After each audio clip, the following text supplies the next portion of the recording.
네, 몇 년 전에 그 김난도 교수님의 아프니까 청춘이다 라고 하는 책이 베스트셀러에 오른 적이 있죠. 여러분도 다 아실 거라고 생각합니다.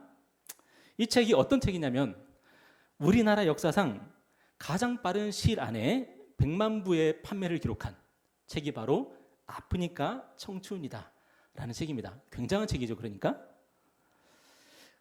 그런데 이렇게 100만 부의 판매고를 올릴 때에 사람들이 이 책에 대해서 칭찬하고 좋아하기만 했냐면 그게 아니었습니다.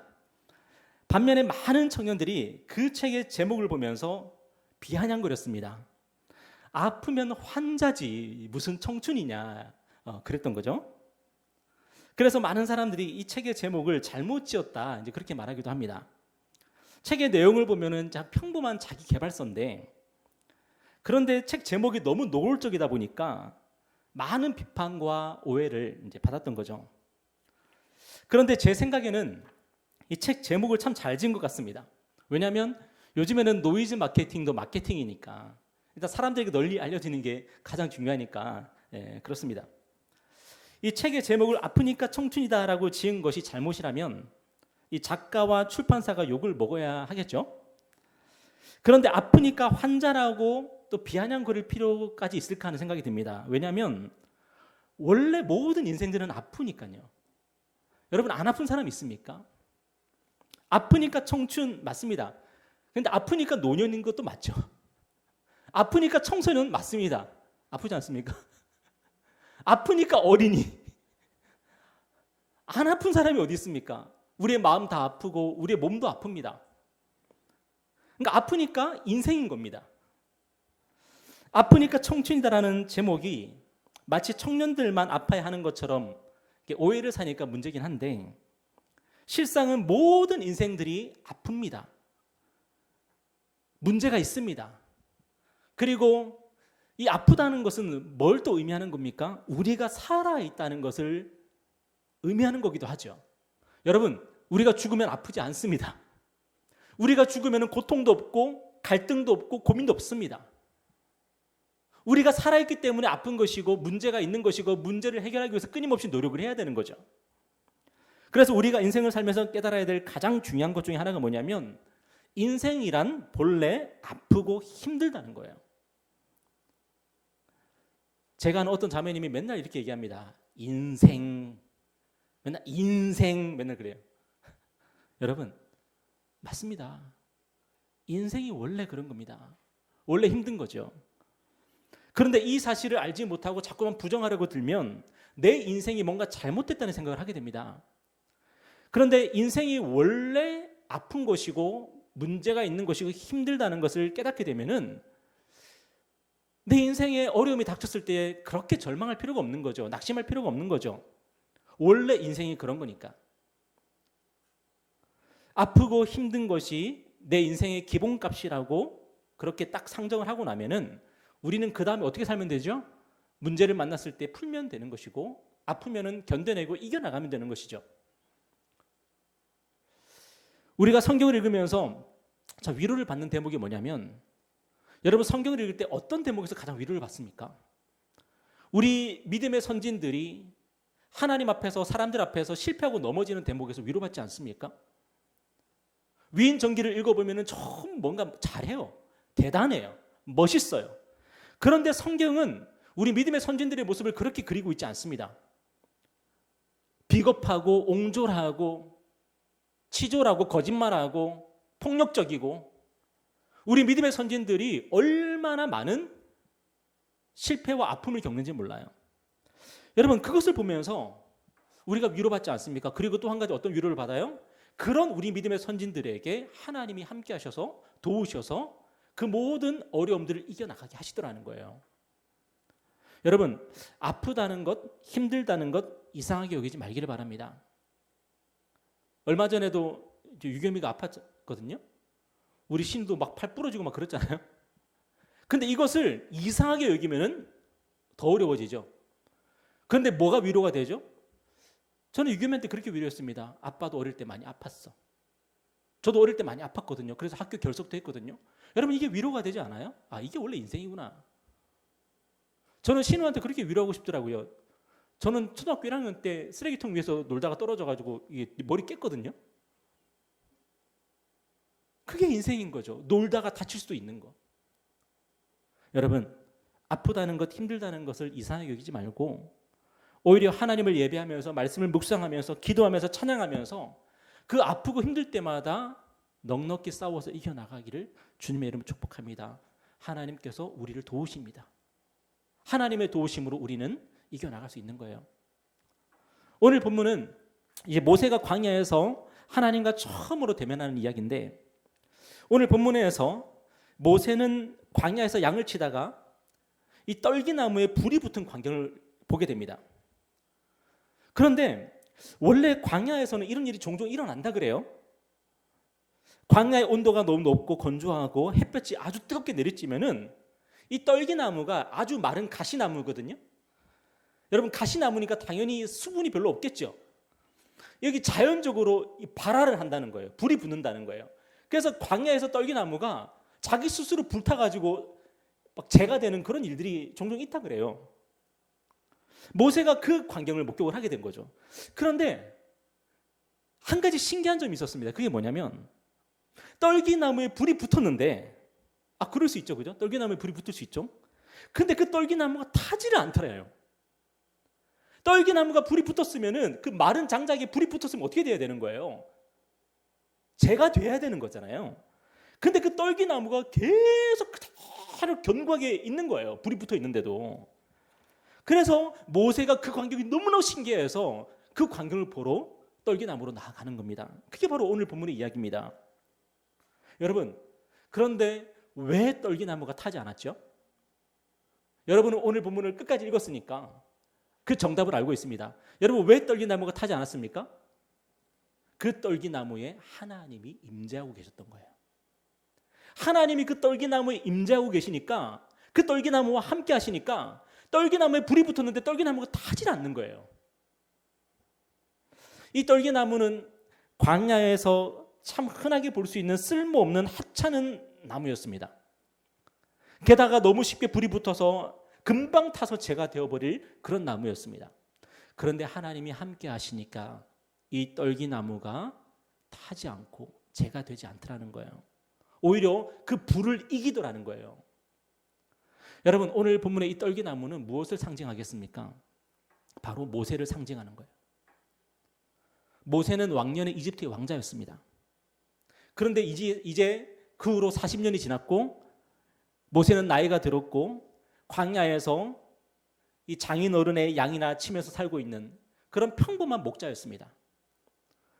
그러니까 이 모세의 인생은 한마디로 아프니까 모세예요. 그냥 모세의 인생은 그냥 아프고 문제가 많은 참 그런 인생이 바로 모세예요. 그런데 하나님께서 그런 모세와 함께 하시면 어떻게 되겠습니까? 모세와 함께 하셔서 모세로 하여금 타지 않도록, 재가 되지 않도록, 또 불을 이길 수 있도록 하나님이 만들어 주시겠다는 약속 아니겠습니까? 여러분, 또한 오늘 떨기나무는 무엇을 상징하냐면 바로 이스라엘 백성을 상징하는 거예요. 오늘 본문의 시점에서 이스라엘 백성은 지난 430년 동안 애굽의 이집트의 노예였습니다. 여러분, 430년이 얼마나 긴 세월입니까? 거의 조선왕조, 고려왕조 그 세월 아닙니까? 얼마나 긴 세월이에요. 여러분, 430년 동안 노예로 살았으니 할아버지가 다 노예 아닙니까? 이스라엘 백성들은 뼛속까지 노예입니다. 그런데 하나님께서 이스라엘 백성 가운데 찾아오셔서 이스라엘 백성과 함께 하셔서 이스라엘 백성들을 어떤 존재로 만드십니까? 불이 소멸할 수 없는, 불이 태울 수 없는, 불이 재로 만들 수 없는 그런 존재로 이스라엘 백성을 만드시겠다는 거죠. 여러분, 그리고 오늘 이 떨기나무는 무엇을 상징합니까? 바로 저와 여러분을 상징하는 것입니다. 여러분, 오늘 저와 여러분이 하나님을 예배하는 이유가 뭘까요? 저와 여러분은 이 세상 속에서 떨기나무 같은 인생일 수 있습니다. 너무 흔하고 너무 하찮고 별로 가치 없는, 이 세상이 볼 때는 그런 존재일 수 있습니다. 그런데 하나님이 우리와 함께 하시겠다는 거예요. 하나님이 우리와 함께 하셔서 우리 인생에 불이 붙었을 때에 그 불이 우리를 소멸시키지 못하도록, 우리를 잿가루로 만들지 못하도록 우리와 함께 하시겠다는 거예요. 우리의 삶 속에 임재하시겠다는 거예요. 여러분, 세상 사람들은 불에 타지 않으려고 어떻게 하죠? 이 세상의 수단과 방법을 총동원해서 어떻게든 불에 타지 않으려고 노력을 합니다. 그런데 오늘 저와 여러분에게 그보다 더 중요한 결정적인 것이 있습니다. 그게 뭐냐면 떨기나무 같은 우리를 존귀하고 가치 있는 삶으로 인도하는 것은요, 다른 어떤 것이 아니라 하나님의 임재라는 거예요. 하나님이 우리와 함께 하시는 거라는 거예요. 이것보다 중요한 게 없다는 것입니다. 여러분, 하나님께서 오늘 말씀을 통해서 우리에게 주시는 위로와 희망이 뭐예요? 하나님은 떨기나무 같은 우리에게 찾아오시는 하나님이라는 겁니다. 여러분, 많은 사람들이 하나님이 나와 함께 하시기를 원하신다는 이 사실을 받아들이지 못하고 믿지를 못해요. 그래서 예배나 말씀이나 기도에 진심을 담아내지 못하는 것 같습니다. 오늘 내가 성경을 펼쳤을 때에 하나님이 이 성경을 통해서 나를 찾아오실까? 오늘 내가 참 눈을 감고 기도할 때에 하나님께서 이 기도하는 가운데 하나님이 나를 찾아오실까? 하나님이 우리가 예배할 때에 우리가 참 많이 모이는 것도 아닌데 이 적은 무리 가운데 하나님이 찾아오실까?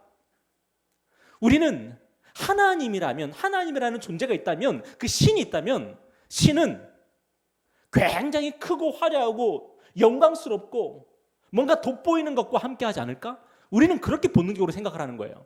그래서 전통적으로, 역사적으로 사람들이 신에게 제사를 드릴 때 어디서 제사를 지내죠?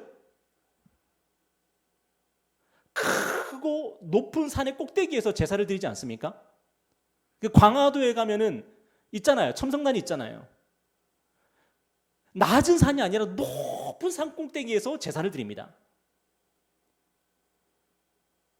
사람들은 크고 높은 산 꼭대기에서 제단을 쌓아서 제사를 드리면은 신이 나의 이 제사를 받아줄 거라고 생각을 하는 거죠. 그런데 성경 속의 하나님은 어떤 하나님이냐면은 광야에 그 마른 땅에 떨기나무, 그 하찮은 떨기나무 가운데 임재하시는 하나님이세요. 그게 성경의 하나님이시고 우리의 하나님이세요. 그래서 우리가 그 하나님을 믿을 수가 있는 거예요. 여러분, 만약에 하나님이라는 분이 정말로 잘 나가는 분의 하나님이고 높은 자들의 하나님이고 부자들의 하나님이라면 오늘 저와 여러분이 드리는 이 예배가 무슨 소용이 있겠습니까? 근데 성경은 하나님에 대해서 그렇게 증언하지 않거든요. 성경은 하나님이 정말로 430년 동안 노예살이를 하던 그 민족의 하나님이라고 증거하시고, 광야에서 지난 40년 동안 장인의 그 양이나 돌보던 그 목자의 하나님이라고 그렇게 얘기하시고, 광야에 아무도 거들떠보지 않고 쓸모도 없는 그 떨기나무에 임재하시는 하나님이라고 그렇게 성경이 증거하거든요. 그래서 오늘 저와 여러분이 하나님을 예배할 수가 있는 겁니다. 왜냐하면 하나님이 우리 같은 사람들에게도 찾아오시는 하나님이시니까요. 2000년 전에 예수님이 이 땅에 오실 때에 어디에 오셨습니까? 예루살렘의 헤롯 왕궁에, 그 좋은 곳에 우리 예수님이 오셨습니까? 아니죠. 우리 예수님은 비천한 베들레헴의 마구간의 그 말구 위에 오셨습니다. 우리 주님은 누구를 제자로 부르셨습니까? 예루살렘의 성전에서 근무하는 제사장들과 사두개인들과 율법학자들과 그런 사람들을 제자로 부르셨습니까? 우리 예수님은 갈릴리의 어부들을 제자로 부르셨습니다. 여러분, 하나님의 성령이 오순절에 누구에게 임하였습니까? 성전에서 제사를 섬기고 제사를 집도하던 그런 제사장들에게 임하셨습니까? 아닙니다. 마가의 다락방에서 예수 그리스도 한 분만을 믿고 그 믿음으로 모여서 기도하던 그런 비천한 사람들에게 하나님의 성령이 임했습니다. 여러분, 그래서 오늘 저와 여러분에게 희망이 있는 것입니다. 왜냐하면 우리가 비록 세상에서 아무것도 아닐지언정, 사람들이 우리를 알아주지 않을지언정, 우리가 하나님의 이름을 부르면 하나님께서 우리의 기도를 들으시고, 우리가 예수 그리스도의 이름으로 모이면 우리 가운데 하나님이 우리를 성전으로 삼으시고 우리 가운데 임재하셔서 우리의 예배를 받으시기 때문에, 그래서 우리가 오늘 저와 여러분이 희망이 있는 것입니다. 여러분, 오늘 본문의 모세는요, 그 누구도 알아주지 않는 처가살이 하면서 양이나 치던 목자였습니다. 그런 모세에게 우리 주님이 찾아오셨습니다. 당시 이스라엘 백성은 이집트에서 노예살이하던, 세상 역사에서 기록될 수 없었던, 세상 역사가 무시하던 그런 사람들이 바로 이스라엘 백성이었습니다. 여러분, 세상은, 역사는 그들을 뭐라고 기록하고 있냐면요, 히브리인이라고 기록하고 있습니다. 히브리인. 이집트 사람들에게 이스라엘 사람들은 히브리인입니다. 여러분, 근데 히브리인이라는 말이 무슨 말인지 아십니까? 비천한 사람들이란 뜻이에요. 오늘 말로 번역하자면 정확하게 아마 이 말이 될 것 같아요. 흙수저. 그래서 요셉의 가족들이 파라오 앞에 섰을 때에 그 파라오의 눈에 비쳤던 그 요셉의 가족들은 히브리인이었습니다. 얘네들 흙수저들이네. 그런데 그런 히브리인에게 천지를 창조하신 하나님이 그들의 하나님이 되어주신 거예요. 세상에 수많은 위대하고 뛰어난 민족들이 많이 있었음에도 불구하고 하나님이 나는 너희의 하나님이다라고 말했던 그 민족은 오직 히브리인밖에 없었어요. 이스라엘 민족. 여러분, 우리 하나님이 그런 하나님입니다. 때문에 혹시라도 오늘 내가 흙수저기 때문에 낙심하고 절망하는 사람이 있습니까? 여러분, 하나님은요, 떨기나무 같은 흙수저 같은 사람들에게 임하시는 하나님이세요.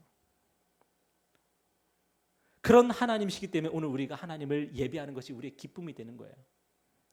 그래서 예수님의 어머니였던 마리아는 이렇게 하나님을 찬양했습니다.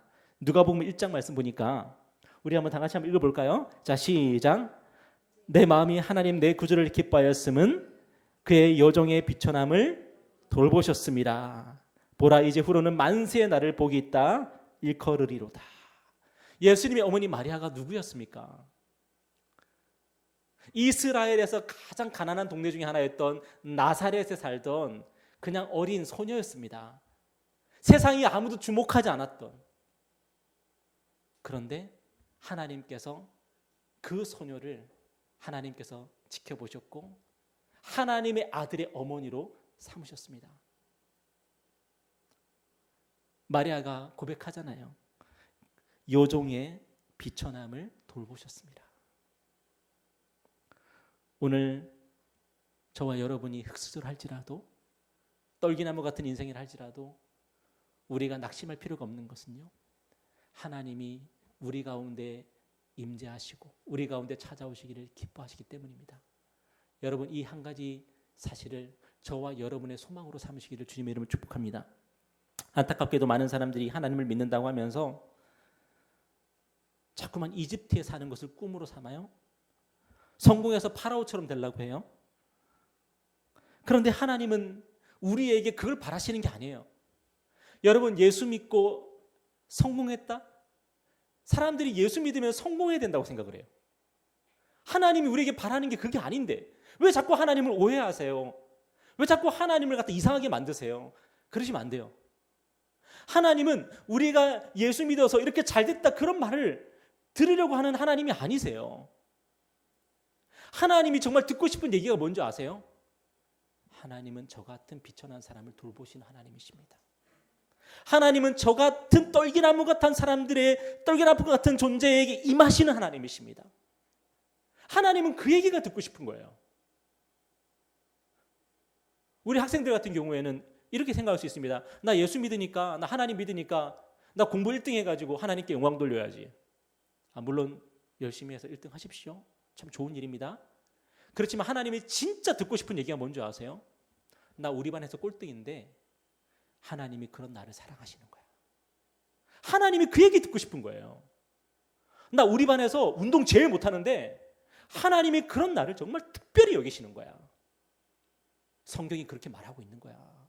여러분, 전도할 때 그렇게 전도하는 거예요. 나 1등 하는 거 봐봐. 예수 믿으면 그렇게 되는 거야. 여러분, 하나님을 심각하게 왜곡하는 겁니다. 하나님은 낮은 자의 하나님이세요. 하나님은 비천한 자의 하나님이세요. 하나님은 공부 못하는 사람들을 너무너무 사랑하시고요. 하나님은 운동 잘 못하는 사람도 너무너무 사랑하세요. 하나님은 못생긴 사람도 너무너무 사랑하시는 하나님이세요. 우리가 믿는 하나님은 그런 하나님입니다. 여러분, 우리가 전도할 때 그렇게 전도해야 되는 거예요.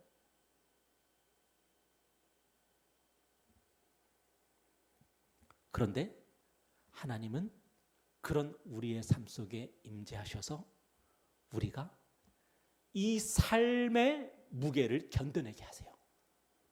이 세상의 질고를 감당해내게 하세요. 내가 공부를 못함에도 불구하고 하나님의 임재 속에서 내가 이 세상을 넉넉하게 살아나가게 하시고, 내가 정말 못생겼는데도 하나님이 함께 하셔서 내 자존감을 지켜주시고, 그래, 병규는 사랑받기 위해 태어난 사람, 이렇게 노래 부르면서 살게 하시는 하나님이신 거예요.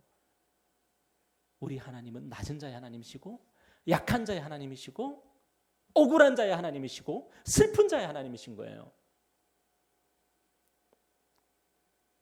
여러분, 모세가 하나님을 만나서 나 하나님 만났으니까 이제 나는 이집트의 왕자가 다시 돼야지, 여러분 그랬습니까? 아닙니다. 하나님께서 모세를 만나주신 이유가 뭡니까? 그를 다시 이집트의 왕자로 만드시기 위해서가 아니에요.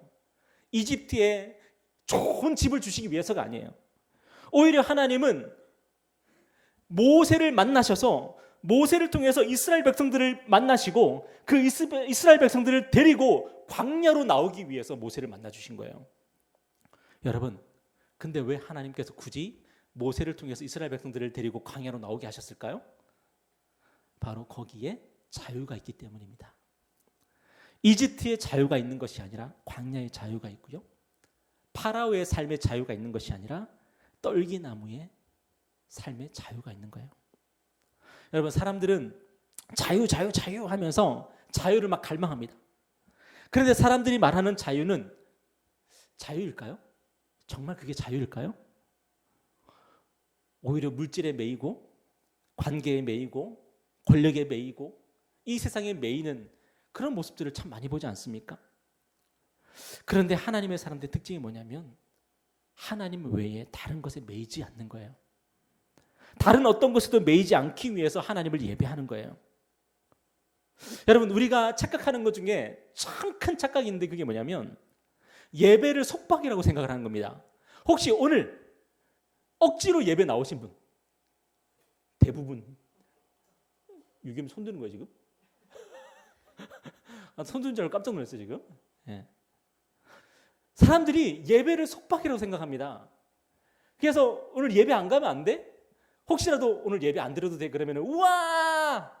라고 생각을 합니다. 예배 안 드리는 걸 자유라고 생각하는 거죠. 그런데 성경은 뭐라고 말하냐면 정반대라고 그럽니다.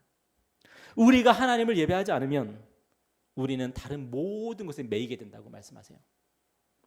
그래서 우리 주님이 안식일에 대해서 뭐라고 말씀하셨냐면 사람이 안식일을 위해서 있는 것이 아니라 안식일이 우리 사람들을 위해서 있는 거라고 말씀하시는 거예요. 무슨 말이에요?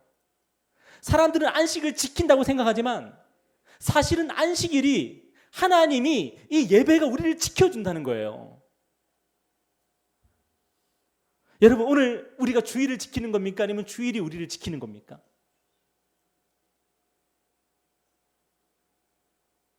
우리가 하나님을 지켜드리는 겁니까? 아니면 하나님이 우리를 지켜주시는 겁니까? 우리가 이 황금 같은 일요일 오전 시간에 예배드리지 않고 집에서 텔레비전 보면서 맛있는 거 먹으면서 그렇게 시간을 보내면 우리는 자유롭게 될까요? 하나님은 뭐라고 말씀하시냐면 우리가 하나님을 예배하고 하나님만을 섬기면 다른 모든 것으로부터 자유롭게 될 수 있다고 그렇게 말씀하세요. 여러분, 성경에서 참 우리 자녀들에게 롤모델로 참 제시하고 싶은 사람 중에 한 사람이 요셉 아닙니까? 이 요셉은 아버지 야곱으로부터 굉장히 큰 사랑을 받았던 아들이었습니다. 그런데 형들이 시기 질투해서 그를 이집트의 노예로 팔아버리죠, 그죠? 그런데 이집트의 노예로 가서 요셉이 절망했습니까? 낙심했습니까? 거기서 막 내 죽어야지라고 생각했습니까? 아닙니다. 거기서 가장 뛰어난 노예가 됩니다. 그런데 주인 보디발의 그 아내 때문에 또 감옥에 갇히는 일이 생기지 않습니까? 근데 감옥에 갇혀서 절망하는 것이 아니라 그 감옥에서도 유능한 죄수가 됩니다. 너무 희한하지 않습니까? 내가 집에서 늘 사랑받던 그런 아들이었는데 형들 때문에 내 인생 꼬였고 그래서 노예살이 하게 됐고, 심지어 노예살이 하다가 이제는 죄수살이까지 하게 됐는데, 요셉이 가는 곳마다 성실하게 살아가고 매일매일 열심히 살아서 사람들에게 인정을 받는 거예요. 여러분, 무슨 일이 벌어진 거죠? 그게 어떻게 가능한 거죠? 요셉이요, 하나님 외에 다른 모든 것으로부터 자유했기 때문이에요. 하나님 한 분 외에 다른 모든 것으로부터 자유했기 때문에 내가 어디에 있든지 어떤 상황에 처했든지 그것이 그렇게 내 삶에 큰 문제가 되지 않았던 거예요. 고향에 있을 때도 하나님이 제일 중요했고, 이집트의 노예로 살 때도 하나님이 제일 중요했고, 감옥의 죄수로 있을 때도 하나님이 중요하니까 내 상황들이 점점 나빠지고 있음에도 불구하고 내 마음을 지킬 수 있는 거고, 내가 성실하게 살아갈 수가 있는 거예요. 근데 만약에 요셉이 내 인생에 가장 중요한 것은 우리 집이야, 우리 아버지야, 만약에 그랬다면 그가 아버지로부터 떨어졌을 때에 그가 얼마나 절망했을까요? 만약에 요셉이 이집트의 노예로 살면서 내 인생에 제일 중요한 것은 내가 노예들 중에서, 종들 중에서 가장 인정받는 사람이 되는 거야 라고 생각을 했다면, 그가 보디발의 아내에게 모함을 당했을 때에 얼마나 낙심이 되고 절망이 됐겠어요? 혹시라도 요셉이 감옥에 갇혔을 때에 내 인생에 가장 중요한 것은 내가 간수에게 가장 이쁨 받는 거고, 내가 이 감옥에서 내가 모범수로 내가 나오게 되는 거야, 혹시라도 그렇게 생각했다면 요셉이 그곳에서 어떤 사람의 도움을 받지 못하고 내가 감옥에서 내가 풀려날 수 있는 기회를 내가 잡지 못했을 때 얼마나 낙심이 되고 절망이 되었겠어요. 그런데 요셉이 모든 상황 속에서 그 마음의 평화를 유지할 수 있었고 하루하루를 갖다가 의미 있게 성실하게 살아갈 수 있었던 이유가 뭐예요? 내가 어디 있든지 나와 함께 하시는 하나님, 나를 형통하게 하시는 그 하나님, 그 하나님을 믿으니까, 의지하니까 모든 상황 속에서 그 마음을 지켜나갈 수 있었던 거 아니겠습니까? 여러분, 오늘 저와 여러분은 혹시라도 매일매일 일희일비하면서 살고 있지는 않습니까? 작은 어려움에도 크게 낙심하고 절망하지는 않습니까? 혹시라도 그렇다면 한번 우리의 마음을 점검해 봤으면 좋겠습니다. 내가 정말로 중요하게 생각하는 것이 하나님이신가? 내가 하나님 한 분을 정말로 중요하게 생각하고 있는가? 아니면은 하나님보다 다른 것들을 너무 중요하게 생각하고 있지 않은가? 한번 점검해 봤으면 좋겠습니다. 여러분, 오늘 본문에서 하나님이 모세에게 이렇게 명령하십니다. 네 발에서 실을 벗으라. 네 발에서 실을 벗으라. 네가 있는 그곳은 거룩한 땅이니까, 내가 있는 곳이니까, 내가 임재한 땅이니까 너는 신발을 벗어야 된다, 그렇게 말씀하십니다. 모세가 이제 신발을 벗습니다. 신발을 벗으면 이제 모세는 뭐가 되는 거죠? 이 하나님을 내가 섬기게 되는 거고, 나는 하나님의 종으로 사는 겁니다. 하나님과 언약을 맺는 겁니다. 여러분, 하나님께서 모세에게 자유를 빼앗는 것일까요? 아닙니다. 모세가 하나님 한 분만을 섬기게 되고 다른 모든 것으로부터 자유케 되는 그런 영광스러운 인생을 살게 되는 겁니다. 여러분, 모세가 하나님 한 분을 딱 섬기게 되니까 어떻게 돼요? 그 다음에 파라오하고 맞짱을 뜰 수 있게 되는 거잖아요. 파라오에게 굽신거리지 않을 수 있게 되는 거잖아요. 내가 하나님을 딱 믿고 있으니까, 내가 하나님을 딱 섬기고 있으니까 파라오 앞에 가서 당당하게 소리칠 수 있게 되는 거잖아요. 하나님을 믿게 되면 그런 담대한 인생을 살 수 있게 되는 거예요. 여러분, 우리가 사람이 왜 두려워요? 왜 사람 만나는 게 두렵죠? 내가 하나님 한 분을 의지하지 않고 믿고 있지 않으니까 이 사람이 두렵고 저 사람이 두렵고 이 문제가 어렵고 이 문제가 두렵고 세상의 모든 게 다 두려워져요. 그런데 내가 하나님 앞에서 내 신발을 벗고 나는 하나님만 섬기겠습니다, 내 하나님만 믿겠습니다, 하나님만 의지하겠습니다, 우리가 그렇게 결단할 때에 다른 모든 것들은 이제 아무것도 아닌 게 되는 거예요. 저와 여러분의 인생 가운데 하나님께서 그런 복을 주시려고 하시는 거고 자유를 주시려고 하시는 거예요. 물질 때문에 유혹을 당하십니까? 혹시 권력 때문에 유혹을 당하십니까? 혹시 인정받고 싶어서 유혹을 당하십니까? 혹시 인간관계 때문에 늘 흔들리고 넘어지십니까? 혹시 내가 흙수저라는 것 때문에 늘 마음이 흔들리십니까? 그 모든 것들로부터 자유케 하시려고 하나님이 뭐라고 말씀하세요? 너는 내 앞에서 신을 벗으라 그러시는 거예요. 내가 너의 하나님이 되어줄 테니까 이제는 너는 나만 믿어. 이제 너는 나만 따라와. 이제 너는 나만 섬겨. 모세가 하나님 앞에서 신발을 벗었고 이제는 하나님의 종으로 하나님을 섬기는 인생을 살게 되자 그는 파라오도 두렵지 않은 인생이 되는 거예요. 여러분 혹시 신을 벗으셨습니까? 하나님 앞에서 하나님의 그 거룩한 땅에서 여러분은 신발을 벗으셨습니까? 나는 이제 다른 거는 중요하지 않아. 나에게는 하나님만 중요해. 나는 다른 사람들에게 복을 구하지 않을 거야. 나는 하나님께만 복을 구할 거야. 나는 다른 사람들에게 평화를 구하지 않을 거야. 나는 하나님이 주시는 평화로 나는 살아갈 거야. 여러분, 하나님 앞에서 우리가 신발을 벗으면 그리고 하나님의 종으로 하나님의 백성으로 하나님의 자녀로 살겠다고 우리가 결단한다면 하나님께서 여러분을 책임지십니다. 하나님이 여러분을 책임지시고 하나님이 여러분을 인도하십니다. 다른 어떤 것에도 흔들릴 필요가 없는 거예요. 그래서 우리 주님이 우리에게 이렇게 말씀하셨죠. 마태복음 22장에 보니까 우리 다 같이 한번 읽어볼까요? 시작. 예수께서 이르시되 내 마음을 다하고 목숨을 다하고 뜻을 다하여 주 너의 하나님을 사랑하라. SNS나 인터넷에 들어가면요, 기독교에 대해서 편협하다는 얘기를 굉장히 많이 합니다. 기독교만 옳으냐, 예수만 믿어야 되냐, 하나님만 믿어야 되냐, 그런 얘기를 굉장히 많이 합니다. 그런데 이 질문이, 이런 하소연이 뭐하고 똑같으냐면 꼭 결혼을 해야 되냐, 그거랑 똑같은 거예요. 우리 예수님이 우리에게 뭐라고 말씀하셨어요? 너의 마음을 다하고 목숨을 다하고 뜻을 다해서 너의 하나님을 사랑해라. 그러면요, 이 세상의 모든 것으로부터 우리는 자유하게 살 수 있는 거예요. 오늘 저와 여러분 그렇게 사시겠습니까? 살 거예요, 안 살 거예요? 따라합시다. 마음을 다하고 목숨을 다하고 뜻을 다하고 하나님을 사랑했습니다. 여러분, 근데 이게 돼요, 안 돼요? 이게 됩니까, 안 됩니까? 이게 안 되잖아요. 이게 안 되잖아요. 이스라엘 백성이 광야에서 40년 동안 교육받은 게 뭔지 아세요? 마음을 다하고 목숨을 다하고 뜻을 다하고 힘을 다해서 하나님을 사랑하는 걸 교육받은 거예요. 훈련받은 거예요. 근데 이스라엘의 역사가 어떻게 흘러가요?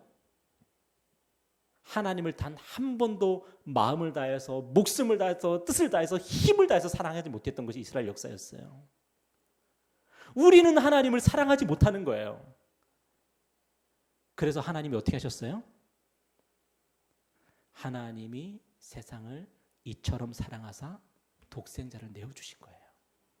우리가 하나님을 사랑하지 못하니까 하나님이 우리를 덮어놓고 사랑하기로 결단하신 거예요.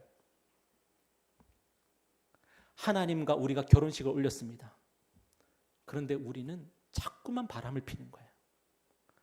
우리는 허구한 날 바람을 피는 거예요.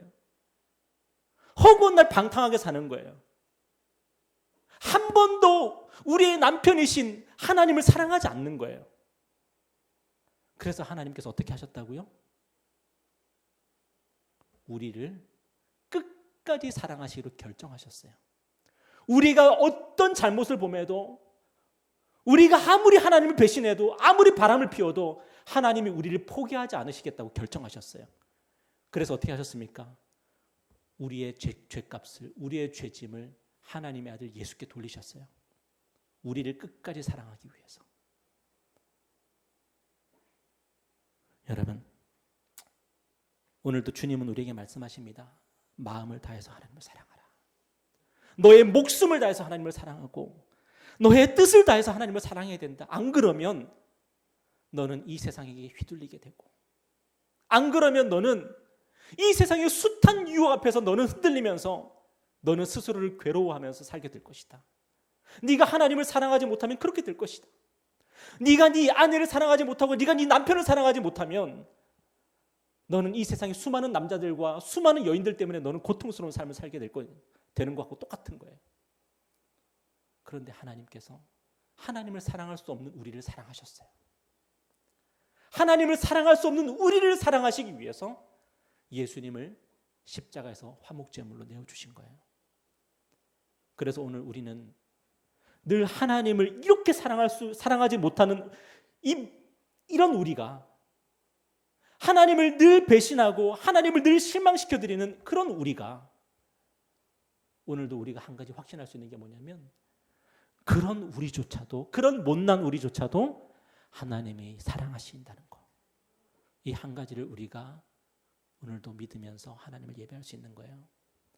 여러분, 지난 한 주간 얼마나 하나님을 여러분은 사랑하셨습니까?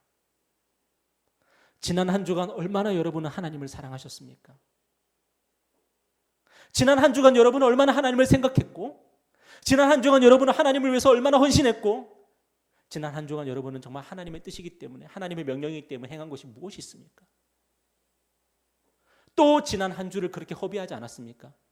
우리의 그 귀한 인생 가운데 하나님께서 우리에게 주신 그 평생 동안 우리는 얼마나 하나님을 사랑했고, 얼마나 하나님을 섬겼고, 얼마나 하나님을 기쁘시게 하며 살았습니까? 참 한심하지 않습니까? 저는 참 제가 한심해요, 제가. 그런데 오늘 또 우리가 이렇게 하나님을 예배하겠다고 모여 있는 거예요. 오늘 또 우리가 이렇게 하나님 말씀 듣겠다고 모여 있는 거예요. 뭐 때문에요? 그런 우리조차도 하나님이 사랑하시기 때문에요. 이스라엘 백성이 광야 40년 동안 이제 앞으로 숱하게 하나님의 마음을 아프게 하고 하나님의 진노를 사고 하나님 앞에 죄를 범할 것입니다. 그런데 놀라운 게 뭐냐면, 그 광야 40년 동안 하나님은 단 하루도 구름 기둥과 불 기둥을 거두지 않으셨습니다. 그 광야 40년 동안 단 하루도 하나님은 만나를 안 내리신 적이 없습니다. 미우나 고우나 하나님은 그 광야에서 자기 백성을 보호하셨고 돌보셨고, 그리고 가나안 땅으로 인도하셨습니다. 오늘 하나님께서 저와 여러분을 그렇게 사랑하실 겁니다. 미우나 고우나, 우리가 잘하나 못하나 하나님이 우리와 함께 하실 것이고, 떨기나무 같은 우리 인생 가운데 임하셔서 우리의 예배를 받으실 것이고, 우리의 경배를 받으실 것이고, 우리의 찬송을 받으실 것입니다. 그런 저와 여러분의 인생이기 때문에 이제 한 주를 살아가면서 정말 하나님 앞에서 의미 있는 그런 삶을 살기를 바랍니다. 우리의 마음을 조금이라도, 우리의 목숨을 조금이라도, 우리의 뜻을 정말 조금이라도 하나님께 드리면서 하나님 앞에 믿음으로 순종하며 살아가는 저와 여러분 되기를 축복합니다. 기도하겠습니다.